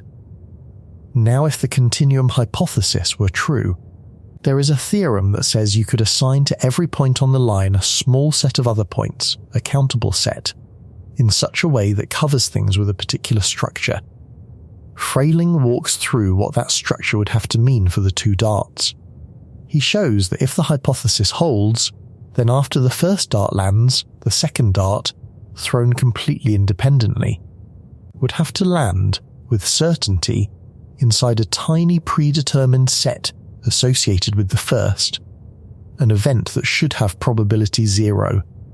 Throw the darts in the other order and you get the same impossible conclusion about the first. The symmetry of 2 independent random throws, the plain intuition that neither dart should be able to predict the other. directly contradicts the continuum hypothesis, and therefore Frayling argues the hypothesis is false, and our intuition about randomness is the new axiom that tells us so. It is a genuinely compelling argument. It is also not universally accepted, because some mathematicians read it not as evidence against the hypothesis, but as evidence against the assumption that you can throw a perfectly random dart at the line in the first place, that the deep machinery is doing something subtler than the intuition admits. The argument persuades many people and not others. It points at false. It does not command. Then there is a whole different family of new axioms, the forcing axioms, with names like Martin's maximum, which are not intuitive dartboard pictures but sweeping structural principles that working set theorists find natural and fruitful because of everything they let you prove. And these axioms also decide the continuum hypothesis, and they also decide it as false, and they go further. They pin the size of the line down precisely. Under Martin's maximum, the continuum is exactly Aleph 2. The line is the third infinity. There is exactly one intermediate size hiding in the gap, no more and no less. This is a real, studied, respectable position. A great many set theorists find these forcing axioms compelling, and they imply that Cantor was wrong, and that the answer to his question is a specific number, Aleph 2. So notice where we have arrived. Godel believed the continuum hypothesis was false, and that the line was bigger than Aleph 1. Frayling's intuition says false, the forcing axioms say false, and specifically Aleph 2. There is a real and serious convergence across very different approaches on the idea that Cantor's guess was wrong and the gap is not empty. If you had to bet, the modern weight of opinion among the people who think hardest about this leans, more often than not, toward false. But, and this is the whole point, none of these roads is forced on you. You can decline Frayling's dart intuition. You can decline the forcing axioms and adopt Godel's old constructible universe instead, where the continuum hypothesis is true, and you will have broken no rule and contradicted nothing. The new axioms that settle the question are optional, and the optional axioms disagree about how to settle it, and there is no master principle that everyone accepts which crowns one of them correct. The question did not get answered. It got replaced by a deeper question, which is which axioms are true, and that question is, if anything, harder and more contested than the one we started with. This is the situation that a single mathematician decided, against all reasonable odds, to try to end. Not to live above the whole, not to shrug. To actually settle the continuum hypothesis for good, by finding the right foundation, the true extension of mathematics from which the answer would finally and uncontestably follow. He has spent more than 40 years on it. He is generally regarded as the most formidable set theorist of his generation, and possibly the most formidable since Cohen. He has built machinery of staggering depth in pursuit of this single goal. And the strangest chapter in this entire strange story is what happened to his own answer along the way. Because he did not just fail to settle it cleanly. In the middle of the longest and deepest assault anyone has ever made on Cantor's question, the man leading that assault changed his mind about what the answer is. His name is William Hugh Woodin, and one of the giant infinities I mentioned a moment ago, the Woodin Cardinal, is named after him, which gives you some sense of the scale at which he operates. He is a mathematician at Harvard, and for the better part of his life the continuum hypothesis has been the thing he is trying to kill, in the sense of finally resolving it. Finding the foundation that decides it once and for all. He did not accept the shrug. He did not accept that the most basic question about the line should be allowed to float free forever. He believed, the way Godel believed, that there is a real universe of sets, a fact of the matter, and that the right new axioms could let us see it. And he set out to find them, and the depth of the machinery he built in the attempt is hard to convey to anyone who has not spent years inside the field. In the late 1990s and into the early 2000s, Woodin developed an approach built around something called omega logic, a strengthened notion of logical consequence designed to be immune to the very forcing trick that Cohen had used to flip the continuum hypothesis. The whole problem, remember, is that forcing lets you change the answer with a small disturbance, which is why no large cardinal can pin it down. Woodin's idea was to find a framework in which forcing could no longer wobble the truth, a more rigid and robust kind of mathematical truth that the generic reals could not disturb, and inside this framework, working with an elaborate structure he had constructed years earlier, called the maximum model. A canonical universe built to contain all the complexity the reals can have, he produced an argument, and the argument concluded that the continuum hypothesis is false. More than false. It concluded, like the forcing axioms, that the size of the line should be exactly Aleph 2, the third infinity, with precisely one intermediate size hiding in the gap. For a stretch in the early 2000s, this was the most credible case anyone had ever assembled that the continuum hypothesis is false, and that the true answer is Aleph 2. It was not a proof in the old sense, because we already know no proof from the standard axioms is possible. It was something subtler, an argument that this particular extended framework was the natural and correct one, and that within it the answer was forced to be Aleph 2. Woodin laid it out in a pair of long technical articles in the Notices of the American Mathematical Society in 2001, and for a time the leading experts' considered position, backed by some of the deepest machinery in the field, was that Cantor had been wrong, and the gap above the first infinity contained exactly one hidden size. The man who had gone deepest had come back with an answer, and the answer was no. The line is not the second infinity, it is the third. And then he changed his mind. I want to be careful and fair about this, because it is easy to make it sound like a scandal or a collapse, and it was neither. It was something rarer and more honest. Around the end of the 2000s and into the 2010s, Woodin's work led him to a new and far more ambitious idea, and the new idea pointed in the opposite direction. The idea is called Ultimate L, and it is an attempt to do for the whole universe of sets, including all the giant large cardinals, what Dell's original constructible universe did for the basics. Recall that Godel built L, the lean disciplined universe of definable sets, and that in L the continuum hypothesis is true, but that L was too small to contain the large cardinals, which is why Godel and everyone after him believed L was not the real universe.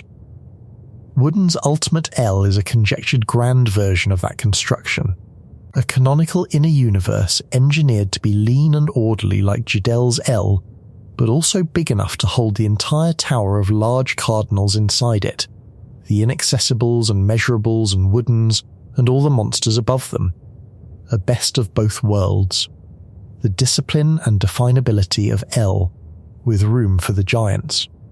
And if ultimate L exists, if the conjecture that governs it is true, then it would be the strongest candidate anyone has ever proposed for the true foundation of mathematics, the real universe of sets that Godel believed in, finally pinned down.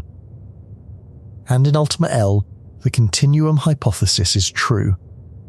The line is the second infinity. Nothing hides in the gap. Cantor was right after all. So follow what happened to the answer in the mind of the one person who has thought about this longer and deeper than anyone alive. In the early 2000s, Woodin's best framework said the continuum hypothesis is false, and the answer is Aleph 2. A decade later, Woodin's best framework said the continuum hypothesis is true, and the answer is Aleph 1. The leading authority on the most basic question about the number line reversed his position on whether the answer is yes or no, not because he made an error, not because someone refuted him, because the deepening of his own understanding led him from one natural-seeming foundation to another natural-seeming foundation, and the two foundations gave opposite answers. And he came to find the second one more compelling than the first. The expert flipped, and he flipped not out of confusion, but out of exactly the kind of careful evolving judgment that we normally trust most. Think about what that does to the idea of an answer.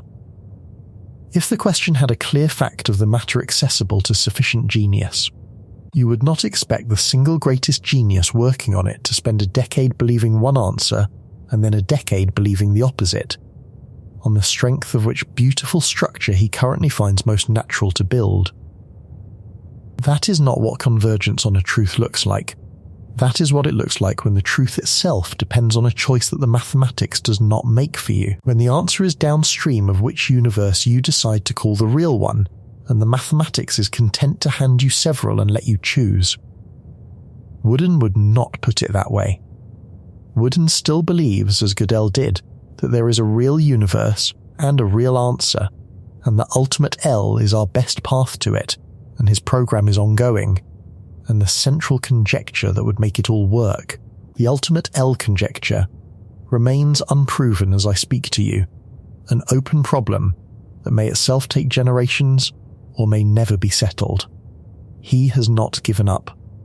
The deepest assault on Cantor's question in the history of the subject is still underway, led by a man in his 70s who has been at it for 40 years and who once changed his own answer from no to yes.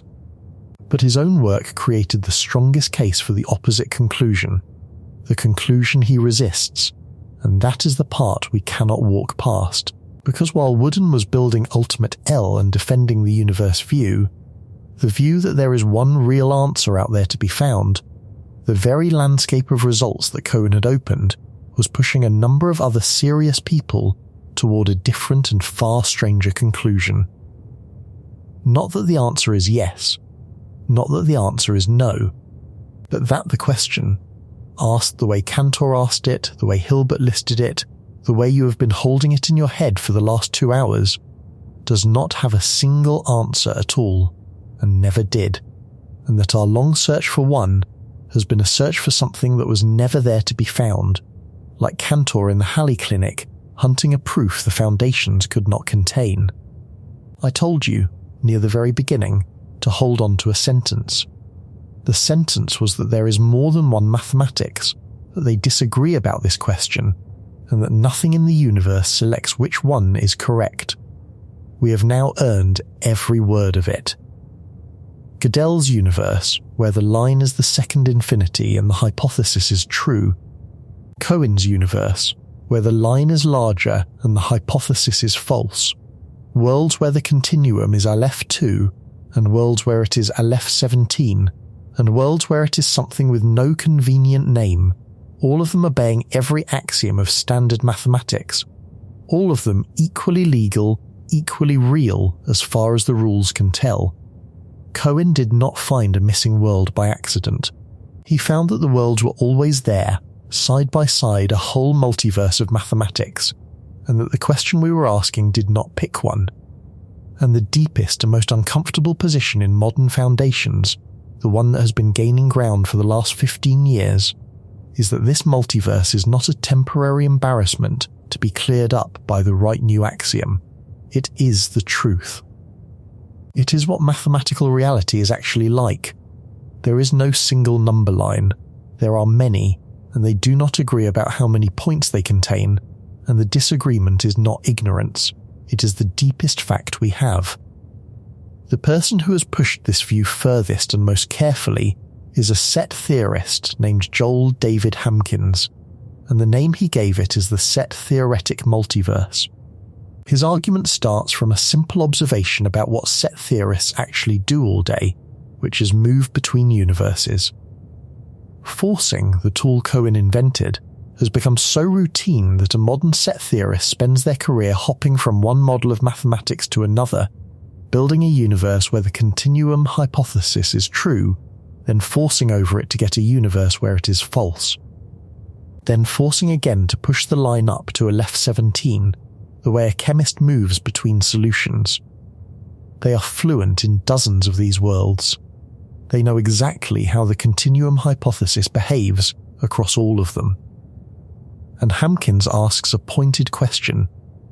If we understand this question so well across the entire multiverse of set theoretic universes, if we can say with total precision what the line looks like in each one, then in what sense is the question still open? We are not ignorant about the Continuum Hypothesis. We know everything about it. We know precisely which universes it holds in and which it fails in, and how to travel between them. The only thing we do not know is which universe is the real one. And Hamkins's radical move is to suggest that this last question is confused, that there is no single real one, that the very idea of the true universe of sets is a leftover prejudice from a time before we understood how plural the subject actually is. On this view, the Continuum Hypothesis is not an unsolved problem. It is a solved problem whose solution is that it has no absolute answer. Asking whether it is really true, full stop with no universe specified, is on Hamkins's account a little like asking whether the parallel postulate of geometry is really true. For 2,000 years, people thought Euclid's geometry was simply the geometry, the one true description of space, and they tried desperately to prove the parallel postulate from the others.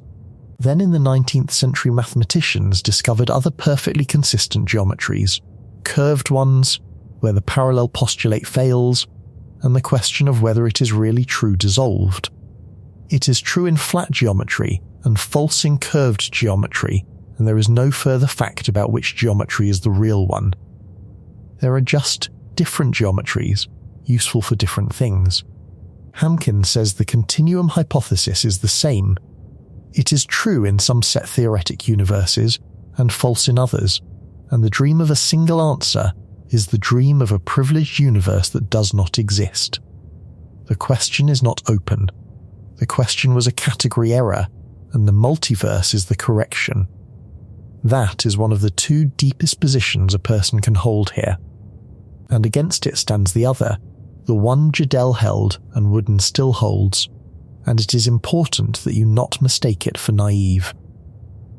The universe view does not deny that all these models exist. Of course they exist. The universe theorist says, you can build them with forcing, nobody disputes that. The universe theorist says those models are not all equally real. They are like approximations, partial pictures, shadows of the one true universe of sets, some of them more faithful than others, the way you can draw many maps of a single country, some accurate and some distorted, and the existence of distorted maps does not mean there is no country.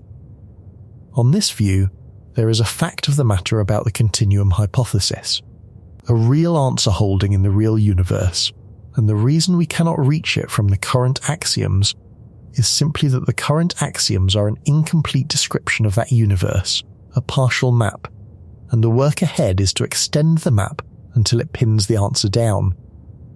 Woodin's whole life is this conviction in action. Ultimate L is an attempt to draw the true map. The universe theorist looks at the multiverse and sees not the truth, but the measure of our ignorance, the spread of our uncertainty, the set of possibilities we have not yet learned to rule out. And here is the thing that I find genuinely vertiginous. The place where this stops being a polite philosophical disagreement and becomes something that should unsettle you at the level of what truth even means. These two positions are not just different opinions about set theory, they are different theories of mathematical reality itself, and there is no experiment that can decide between them. And there may be no argument that can decide between them, because the disagreement is about what would even count as deciding. The multiverse theorist and the universe theorist are looking at the exact same mathematics, the exact same proofs, the exact same family of models that Cohen's forcing produces, and one of them sees a settled plurality, and the other sees a single hidden truth. And nothing in the mathematics breaks the tie, because the tie is about the relationship between mathematics and reality, which is not itself a mathematical question. We have reached the bottom of mathematics and discovered that the bottom is philosophical, that the most basic question about the number line bottoms out not in a calculation, but in a choice about what mathematics is. This is the oldest question in the philosophy of mathematics, made suddenly and brutally concrete. Is mathematics discovered or invented? For most of history, this felt like an idle question, the kind of thing you argue about late at night and forget by morning, because in practice, it never mattered. 2 + 2 is 4, whether you think you discovered that fact in a Platonic heaven or invented it as a useful human convention. The answer comes out the same either way, so who cares? But the Continuum Hypothesis is the place where it finally matters, where the two philosophies give different verdicts. If mathematics is discovered, if there is a real universe of sets out there waiting, then the Continuum Hypothesis has a real answer, and our job is to find the axioms that reveal it, and Woodin is right to spend 40 years hunting. If mathematics is invented, if it is a structure we build, and the axioms are choices we make, then the Continuum Hypothesis has exactly the answers we choose to give it, and no more, and the question of its real value is empty. And Hamkins is right that the search for a single truth is chasing a ghost. The Continuum Hypothesis took the most abstract question in the philosophy of mathematics and turned it into a fork in the road with a concrete signpost, and we are standing at the fork and we do not know which way is true, and we are not sure the word true even applies. I said earlier I would show you the one thing all the views agree on, because that is usually where the real discomfort lives, and here it is. Universe theorist and multiverse theorist, Platonist and formalist, the people who think the answer is yes, and the people who think the answer is no, and the people who think there is no answer, every single one of them agrees on this. The standard foundations of mathematics, the axioms that every working mathematician uses, the bedrock under all of it, cannot decide the Continuum Hypothesis, and never will. That is not in dispute. That has not been in dispute since 1963. The entire ferocious disagreement, the whole war between the universe and the multiverse, takes place in the space beyond the standard axioms, in the question of whether there is anything out there past them to be found. But about the axioms themselves, the floor we actually stand on, there is total agreement, and the agreement is a verdict of permanent silence. Whatever you believe about deeper truth, the mathematics you and everyone you know actually uses has been proven, with finality, to have nothing to say about how many points are on a line. Everyone agrees on the silence. They only disagree about whether the silence is hiding something. And that is the situation right now in 2026, more than 140 years after Cantor first asked the question, more than 125 years after Hilbert made it problem number 1, more than 60 years after Cohen proved it could not be answered. It is not resolved. It is not close to resolved. The best minds in the field are split between believing it has a hidden answer that may take generations to reach and believing it has no answer at all, and the split is not narrowing, and there is no procedure on the horizon that would close it. The most basic question about the most basic object in mathematics has been open for the entire history of modern mathematics, was proven unanswerable from our foundations within living memory, and remains, at the level of what is actually true, exactly as open today as it was the day Cantor first stared into the gap and could not see the bottom. I want to come back now to the 3 men, because I have been keeping something from you about how their stories end, and the framework I work from is right, that the personal and the mathematical here are not 2 threads but one, and it is time to let the second meaning of their lives land. Cantor opened the gap, and it took his mind. But Cantor was not the only one this question seemed to mark, and the way the other 2 died, the man who proved you cannot disprove it, and the man who proved you cannot prove it, carries a kind of terrible rhyme with what they found. The kind of rhyme that you would call too neat if a novelist tried it, and that happens to be true. Kurt Godel spent the last decades of his life in Princeton becoming steadily more afraid, The fear that organised everything, in the end, was a fear of poison. He became convinced that someone was trying to poison his food, and so he would only eat what his wife Adele prepared for him and tasted first, a private system of trust that held his survival together for years. He was the most rigorous logician who has ever lived, a man who would accept nothing he could not derive from first principles, and the same relentless mind that refused to trust an unproven theorem refused, at the end, to trust a plate of food. In the late 1970s, Adele herself fell ill and was hospitalized for an extended stretch, and the system that kept him alive went with her. With no one to taste his food, Godel essentially stopped eating. He was admitted to Princeton Hospital on the 29th of December, 1977, and he died there on the 14th of January, 1978. His death certificate gave the cause as malnutrition and inanition brought on by personality disturbance. He weighed 65 pounds. I am not going to pretend the rhyme is a mechanism. Godel's illness was its own catastrophe, and it does not need the Continuum Hypothesis to explain it. But I cannot make myself ignore the shape of it, and I do not think you should either. Godel's great discovery, the thing his name will carry forever, is that truth outruns proof. That in any system rich enough to matter, there are things that are true, and that the system can never verify, can never confirm from the inside no matter how it tries. He proved that there exist truths you are forced to either accept without proof or starve for the lack of. And then he died, unable to accept without proof that his food was safe, unable to verify it to the standard his mind demanded, and he starved.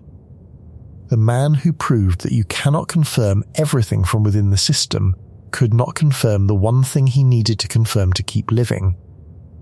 And the gap between what was true, the food was fine, and what he could prove, which was nothing, killed him. He spent his life mapping the distance between truth and proof, and in the end, he fell into it. Paul Cohen lived the longest and, by the ordinary measures, the happiest of the three. After forcing, after the Fields Medal, after being carried to the centre of the mathematical world, he did something that tells you a great deal about him. He went back to analysis. He returned to the continuous mathematics he had come from, took up hard classical problems, worked on the distribution of prime numbers and the deep structure of the Riemann hypothesis, taught at Stanford for the rest of his career. He had reached into the foundations of mathematics, proven the most famous open problem of the century unanswerable, invented a tool that reshaped an entire field. And then he walked back out and went home to the kind of mathematics he loved. He is reported to have regarded the heart of his great proof not as a feat of overwhelming technical complexity, but as, in essence, a philosophical idea, a new way of seeing what a mathematical universe could be, and that is exactly what it was. He died on the 23rd of March, 2007, at Stanford Hospital of a rare lung disease. He was 72. So count them. Cantor, who opened the gap, dead in the asylum in 1918, malnourished in the war, never knowing whether anything was hidden in it. Godel, who proved you could not disprove the answer, dead in the hospital in 1978, weighing 65 pounds, starved by the very gap between truth and proof he had discovered. Cohen, who proved the question could not be answered at all, the one who walked away whole, dead in 2007 of a disease of the lungs, the one of the three who seems to have made his peace. 3 men, across 90 years, bound together by a single question about a line.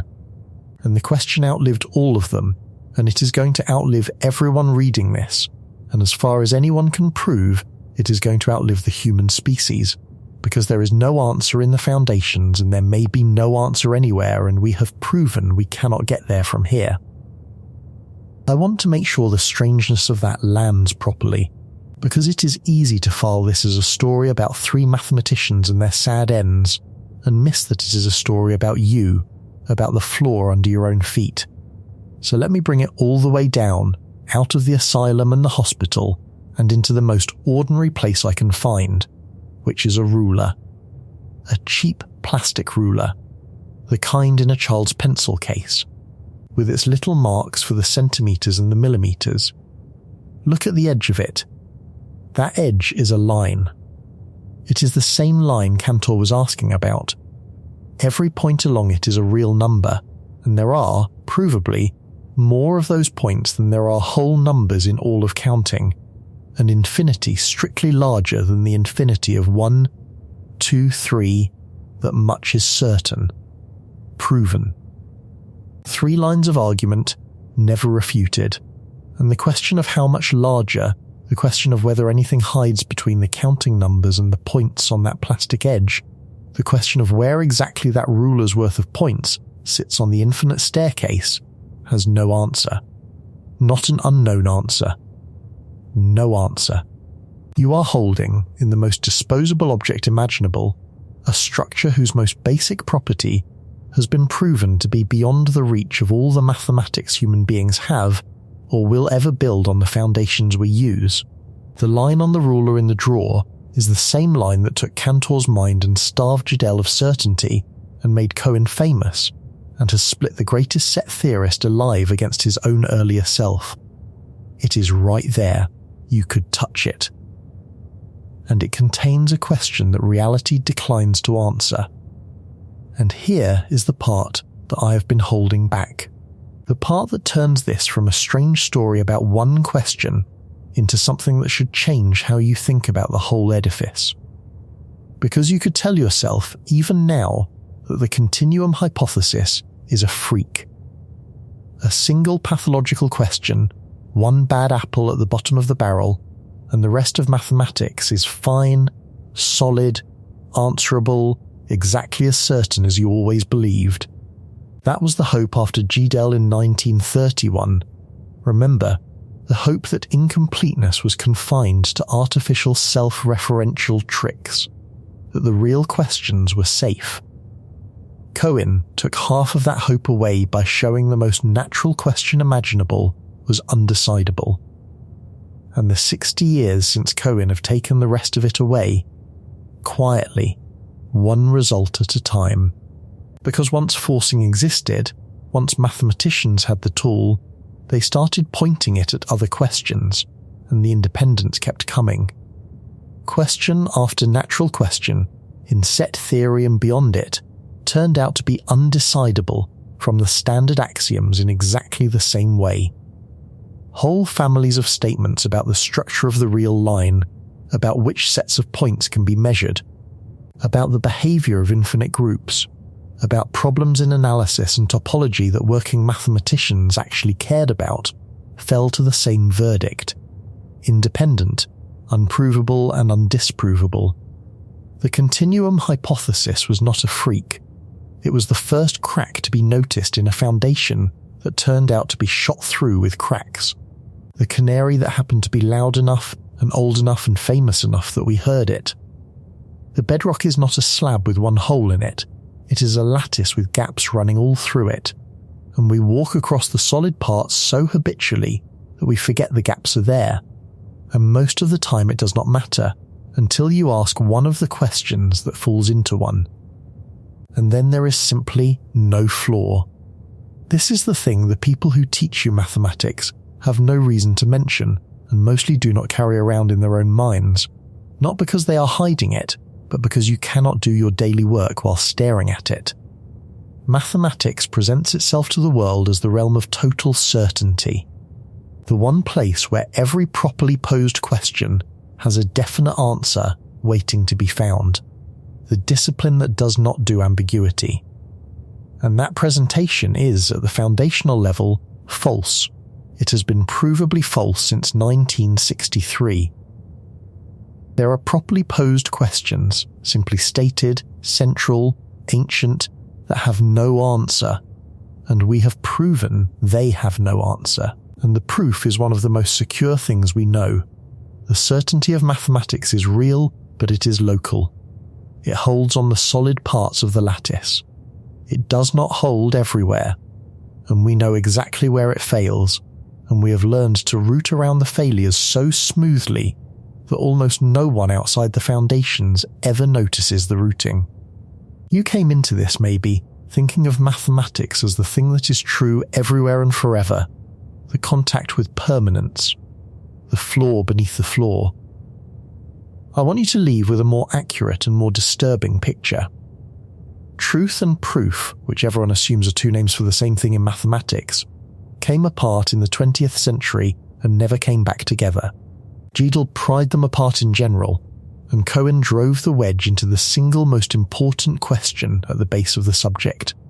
And what we are left with is a mathematics where some things are true and provable, and some things are false and disprovable, and some things, including the oldest question about the line, are neither, are simply outside the reach of proof in either direction.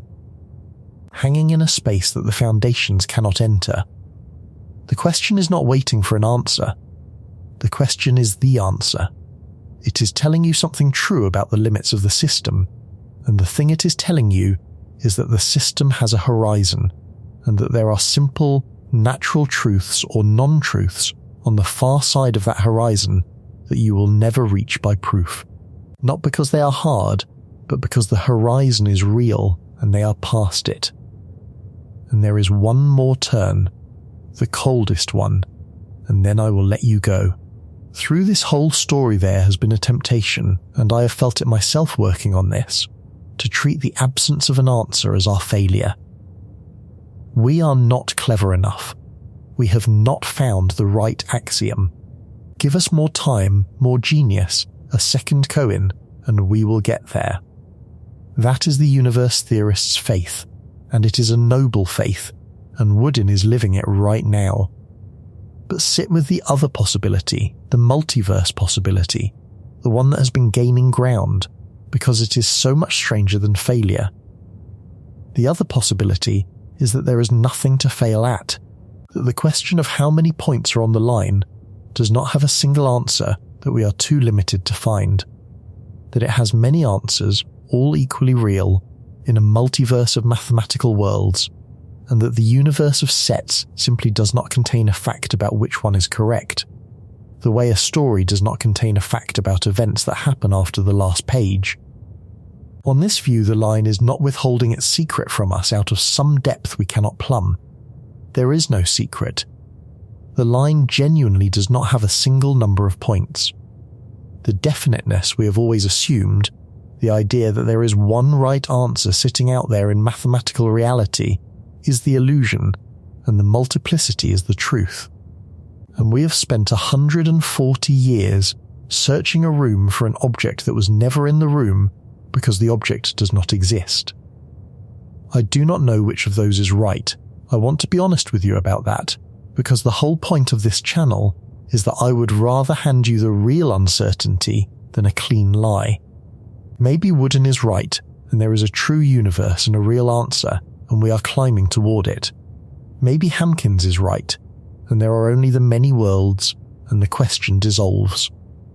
The mathematics that we can actually prove does not break the tie, and I have come to suspect that nothing will, that this particular not knowing is permanent in a way even deeper than the independence result, because it is a not knowing about what mathematics is, and that is not a question mathematics can answer about itself. We have proven the answer is not in the foundations. We cannot even prove whether the answer exists. So go and find a ruler. Find the straightest edge in the room you are sitting in, the edge of a table, the frame of a window, the line where the wall meets the floor. That edge is a line, and the line is made of points, and there are more of those points than you could ever count, an infinity larger than all of counting, and that much is certain and proven and 3 lines long. And somewhere in the gap between the numbers you can count and the points you cannot, there either is or is not another size of infinity, a hidden flaw between the flaws. Cantor believed there was not, and it took his mind. Godel proved you cannot prove there is not, and believed there was, and starved guarding against a threat he could not verify. Cohen proved you cannot prove it either way, and walked back into the daylight and won the only medal of its kind ever given, and went home. Hilbert put it first before everything and was certain it would be answered. It will not be answered. Not because we are not looking, we have never stopped looking. It will not be answered because the looking has proven, with total rigour, that there is nowhere left to look.